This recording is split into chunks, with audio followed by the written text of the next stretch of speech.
नमस्कार साथियों, स्वागत है आप सभी का हमारे यूट्यूब चैनल पे। तो आप सबके लिए बहुत अच्छा पेपर आज का गया होगा मेरे ख्याल से। तो बहुत बहुत बधाई सबको कि बहुत अच्छा आपका पेपर हुआ होगा। 10th क्लास का आज ये पेपर हुआ है, 10वीं बोर्ड का ये पेपर हुआ है और हिंदी विषय में जो हमने बताया था लगभग उसी में से ही आया है। तो आप सबको बहुत बहुत बधाई, बहुत अच्छा पेपर रहा है। और मैं बात करूँ पेपर के लेवल को लेके तो पेपर बहुत ऊपर ऊपर से आया है और बहुत सरल पेपर आया है। देखो, कठिन पेपर होता है लेकिन मतलब उसमें अगर गद्दे और पद्दे वाले पार्ट्स अगर थोड़े डीपली आ जाते हैं, कहीं से हार्ड थोड़ा आ जाता है, तो वो बहुत ज़्यादा थोड़ा मुश्किल हो जाता है। तो ऐसा कुछ भी इसमें नहीं था, बहुत बढ़िया पेपर बच्चों का गया है। मैंने बहुत सारे बच्चों से जो बात भी अपनी हो चुकी है। तो सबसे पहले देखिए, माध्यमिक शिक्षा परीक्षा का जो पेपर है 2023 का ये पेपर रहेगा और अभी हम इसका करने वाले हैं सॉल्यूशन। तो साथ-साथ में मिलाते जाइएगा कि कौन-सा प्रश्न सही हुआ है और कौन-सा गलत हुआ है। सवा 3 घंटे का टाइम इसमें मिला था, 80 नंबर का ये पेपर था, बहुत अच्छा पेपर था। सबने ये कुछ नियम वगैरह पढ़े होंगे जब एग्ज़ाम दी थी। सभी प्रश्न हल करने अनिवार्य हैं, ये थोड़ा आपने पढ़े होंगे, तो इन पे नहीं ज़्यादा जाते हैं और अपनी शुरुआत करते हैं जो अपना खंड नंबर 1 रहता है। तो देखो, मज़ाक की बात तो बहुत सारी है लेकिन बहुत अच्छा पेपर आप सबका गया है। तो सबसे पहले अपठित गद्यांश है, बहुत अच्छा पेपर ये आया था, बहुत सरल ये रहेगा कि सभ्यता की वर्तमान स्थिति में एक व्यक्ति को दूसरे व्यक्ति से वैसा भय तो नहीं रहा। ये कक्षा 12वीं की जो पुस्तक थी उसमें से ये आया है और पढ़ा हुआ ही है वैसे, लेकिन 10वीं के लिए ये अपठित वालों में से रहेगा। जैसा पहले रहा करता था, पर एक जाति को दूसरी जाति से, एक देश को दूसरे देश से भय के स्थायी कारण प्रतिष्ठित हो गए हैं। सबल और सबल देशों के बीच में अर्थ संघर्ष को लेके हो रहा है। सबल और निर्बल देशों के बीच में अर्थ शोषण की प्रक्रिया लगातार चल रही है। एक क्षण का विराम नहीं है। इस सार्वभौम वण वणिक वृत्ति से उनका अनर्थ कभी न होता, यदि छात्र वृत्ति उनके लक्ष्य से अपना लक्ष्य अलग कर रखती। पर इस युग में दोनों का विलक्षण सहयोग हो गया है। वर्तमान में अर्थोन्माद को शासन के भीतर रखने के लिए छात्र धर्म के उच्च और पवित्र आदर्श को के लिए छात्र धर्म की प्रतिष्ठा आवश्यक है। ये है अपना अपठित पद्यांश। अब देखो, आपको उत्तर कटे-कटे है। सबसे पहला है गद्यांश का शीर्षक। तुरंत कमेंट बॉक्स में लिखिएगा क्या लिखा है आपने। तो इसका राइट आंसर रहेगा भय।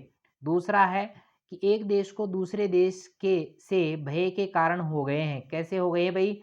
स्थायी हो गए हैं। सही इसका राइट आंसर रहेगा। अगला है सबल और निर्बल देशों के बीच अनवरत चल रही है। क्या चल रही है? ऊपर चलते हैं वापस थोड़ा-सा। तो सबल और निर्बल पूछा है कि भाई सबल और निर्बल देशों के बीच में, देखो सबल और निर्बल देशों के बीच हमेशा अर्थ शोषण की जो प्रक्रिया है वो चल रही है। तो अर्थ शोषण तो यहाँ पे रहेगा शोषण की प्रक्रिया। ठीक है। अगला है छात्रवृत्ति किस वृत्ति से भिन्न है। छात्रवृत्ति जो है वो है वणिक वृत्ति से भिन्न है। क्या है इसका? ए ऑप्शन सही रहेगा। अगला प्रश्न है पांचवा। उच्च और पवित्र आदर्श के लिए किसकी प्रतिष्ठा आवश्यक है? उच्च और आदर्श के लिए ऊपर चलते हैं, वापिस चलते हैं। देखिएगा, उच्च और आदर्श के लिए छात्र संघ की प्रतिष्ठा आवश्यक है। तो छात्र संघ इसका राइट उत्तर रहेगा। द इसका राइट उत्तर है। चलिए अभी हम पढ़ते हैं अपठित काव्यांश को। बहुत सरल पेपर आया है।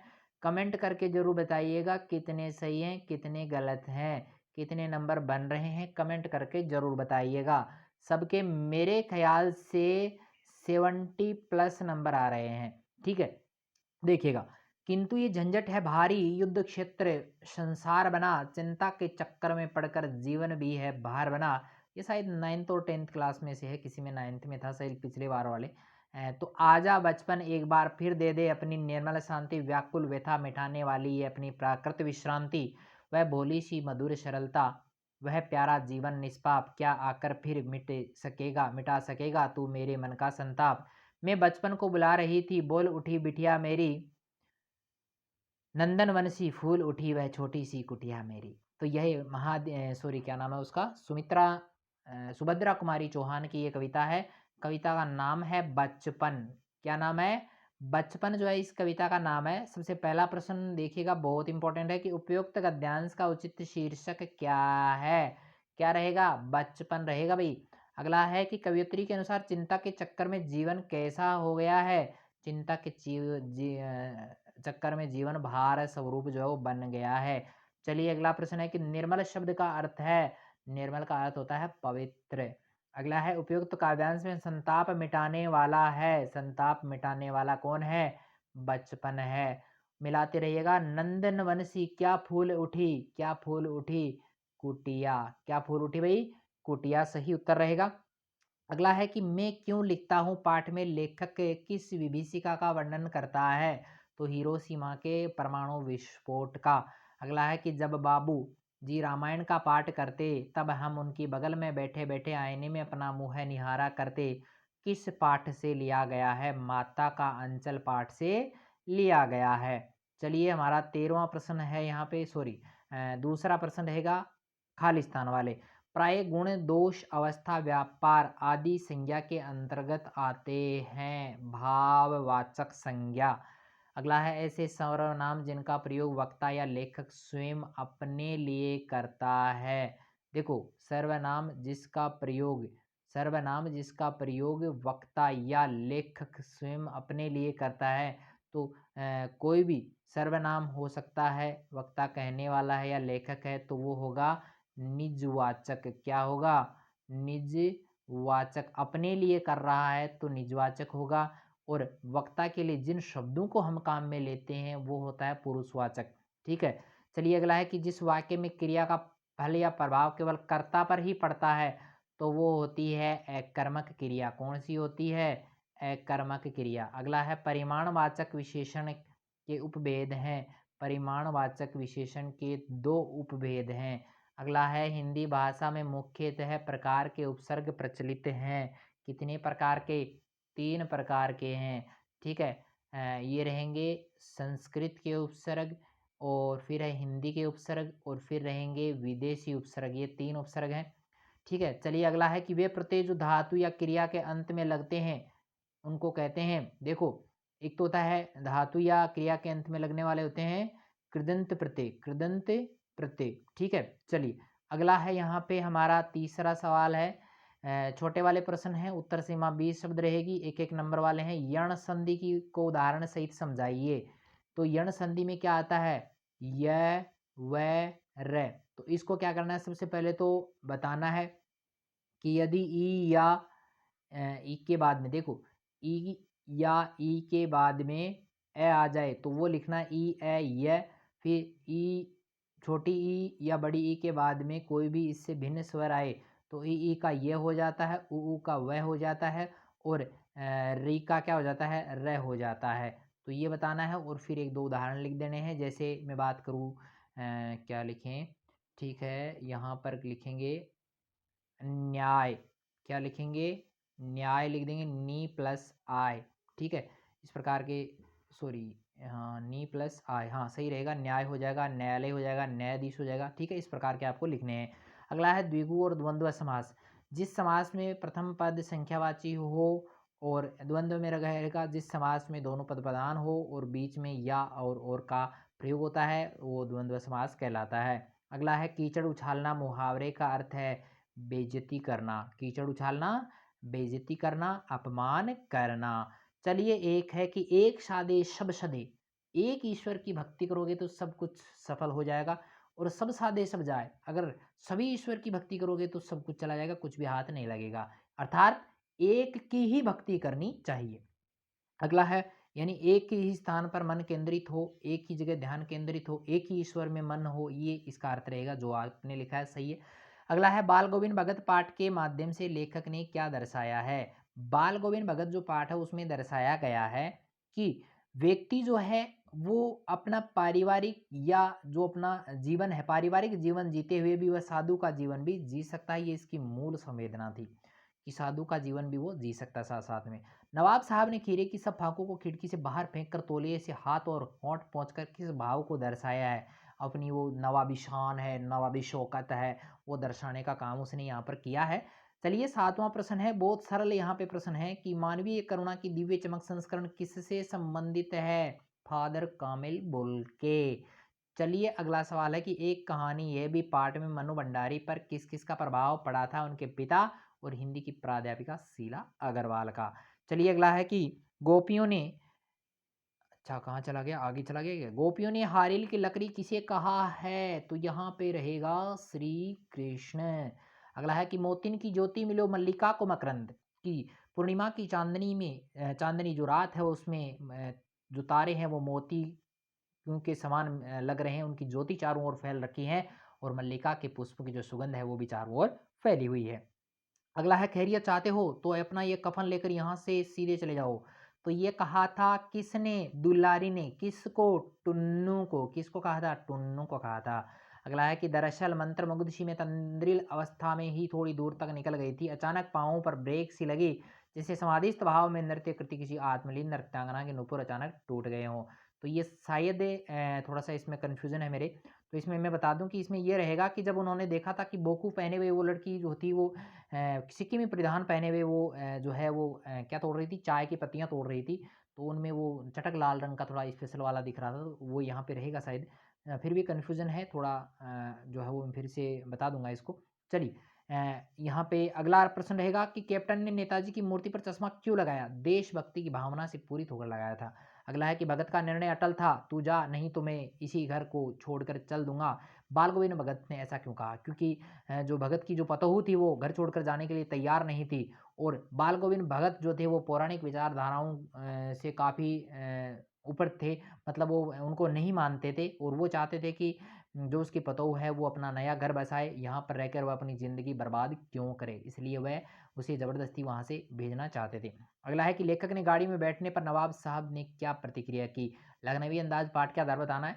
तो लेखक जब गाड़ी में बैठा था तो नवाब साहब को अच्छा नहीं लगा, क्योंकि एकांत में रहना उनको पसंद था और वे एकांत में रहकर शायद खीरे को वो खाना चाहते थे। इसलिए बीच में ही वो क्या करते हैं, बीच में किसी लेखक का आना या किसी व्यक्ति का अचानक से उस डिब्बे में कूद आना उनको बिल्कुल भी अच्छा नहीं लगा था।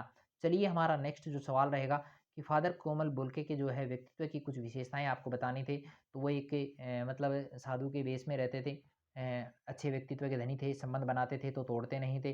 तो ये कुछ विशेषताएँ जो है वो इनकी रहती हैं और हिंदी भाषा को वो राष्ट्रभाषा के रूप में भी देखना चाहते थे।